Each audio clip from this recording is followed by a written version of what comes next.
you're studying so hard and after like a 4-hour game and you actually are on the opposite end and you win, you feel like such a huge rush of dopamine and serotonin and you're like on a high from the win. So there's also plus sides or you can turn this around. But yeah, like Alex said, like losing after preparing for something and fighting on hours and hours is the worst feeling in the world. Did you ever get anything like that with martial arts?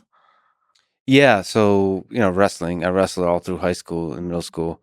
Definitely, so it's an individual sport. I did a lot of individual sport, tennis, those kinds of things. But I think even with wrestling and tennis, you're still on a team. Right. You can still there's still a camaraderie there.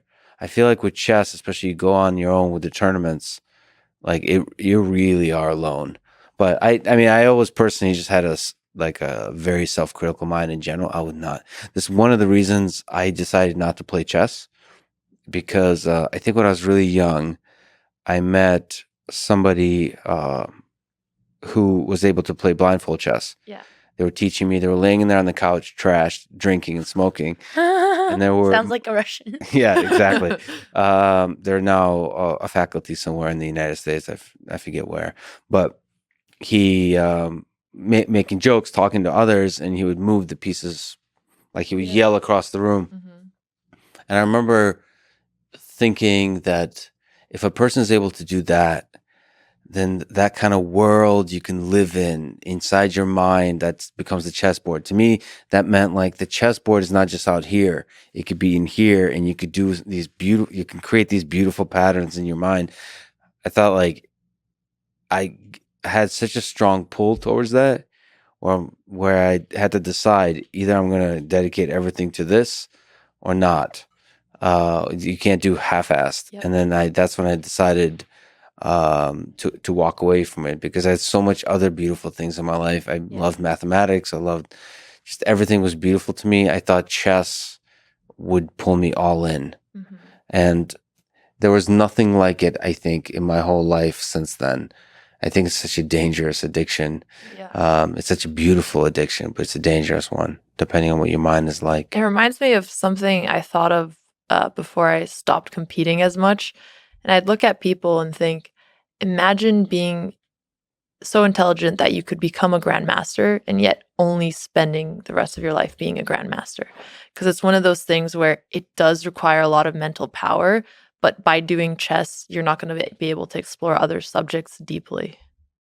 Yeah. And not in a way that is bad necessarily, more in admiration and wondering what else could have been, because I've just seen people get to these levels of obsession where it's all they want to do, and they're grandmasters, but they're not even top players, so they're never going to make a living out of it. They'll make like maybe 30, 40K a year max. They can't even focus on their competitive chess because they have to supplement it by teaching and doing things they don't like. And it's just because of how strong of an obsession it can be, because it truly is very intellectually rewarding. And I think that's what people are addicted to in the self-improvement, but you can get that from a lot of other things as well. Well, I think for me, what I was inspired by that stuck with me is that a human being could be so good at one thing. Right. But to me, that person on the couch drinking and so on, I assumed he was the best chess player in the world. Like that, to be able to play inside your head. Right. It just felt like a feat that's incredible. And so I fell in love with the idea that I hope to be something like that in my life at something. It would be pretty cool to be really good at one thing. And like life in some sense is a search for the things that you could be that good at. I didn't even think about like how much money does it make or any of that. Can I fall in love with something and make it a life pursuit where I can be damn good at it? And the being damn good at it is the source of enjoyment. Not like not to win because you want to win a tournament or win because like you just want to be better at somebody else. No, it's for the beauty of the game itself or the beauty of the activity itself. And then you realize that that's one of the compelling things about chess. It is a game with rules and you can win. If you want to be really damn good in some aspect of life like that, it's harder. It's a harder and weirder pursuit. Don't you feel like you kind of did that with computer science or AI related things? Like getting that level of damn good. That's one of the cool things about AI and robotics or intellectual pursuits or scientific pursuits is you can spend until you're 80 That's doing it. true. So I'm in the early days of that. One of the reasons I came to Texas, one of the reasons I didn't want to pursue an academic career at MIT is I want to build a company. And so I'm in the early days of that AI company. And so it's an open world to see if I'm actually going to be good at it. But the thing that's there that I've been cognizant of my whole life is that I have a passion for it. Something within me draws me to that thing. And you have to listen to that voice. So with chess, you're fucked unless you like early on are really training really hard. Mhm. I think life is more forgiving.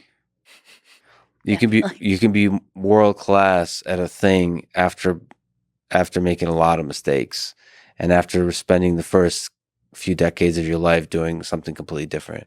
In chess, it's like an Olympic sport. Like there's no perfection is a requirement, is a necessity. What do you think is that pursuit for you? Like why did you decide to stream? What drew you? I like these questions. Now we're really getting deep. Yeah, this is like a therapy session. I mean, what isn't it terrifying to be in front of a camera?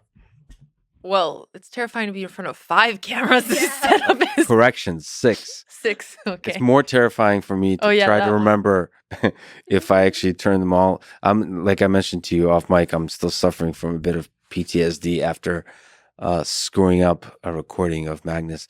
He had to console me because that was the thing is I felt okay, you want to build robots. If you can't get a camera to even run correctly, how are you going to do anything else in life? Oh, no. Like, Don't I'm let it Yourself spiral like like that. that. it was spiraling hard. Yeah. And I was just laying there and just feeling sorry for myself. But I think that feeling, by the way, on a small tangent, is really useful. Like Yeah. I feel like a lot of growing happens when you feel shitty. As long as you can get out of it. Like Yeah. don't let it spiral like indefinitely. But just feeling really, really shitty about everything in my life. Like I was having an existential crisis, like how will I be able to do anything at all? Like you're a giant failure, all those kinds of negative voices. But I think I made some good decisions in the week after that. Of Do like, you okay, think you couldn't have made those decisions if you were less hard on yourself? me personally, no, I'm too Okay. lazy. Okay, so you really need to be angry at yourself enough to go and do what Yeah, you it's need not to even do. anger, it's just upset of Yeah. being self-critical. Like also for me personally, because I don't have proclivities for depression, I have a lot more room to feel extremely shitty about myself. So if you're somebody that can get stuck in that place, like clinically depressed, you have to be really, really careful. You have to notice the triggers. You don't want to get into that place. But for me, just looking empirically, feeling shitty has always been productive. Like it makes me long-term happier. Ultimately, it makes me more grateful to be alive. It helps me grow, all those kinds of things. So I kind of embrace it. Otherwise, I feel like I will never do anything. I have to feel shitty, but that's not a thing I prescribe to others. There's a famous professor at MIT. His name is Marvin Minsky, and when he was giving advice about like to students, he said the secret to my success was that I always hated everything I did in the past. So always sort of being self-critical about everything you've accomplished. Never really take a moment of gratitude. And I think for a lot of people that hear that, that's not good. You should like take a pause and be grateful. But it really worked for him.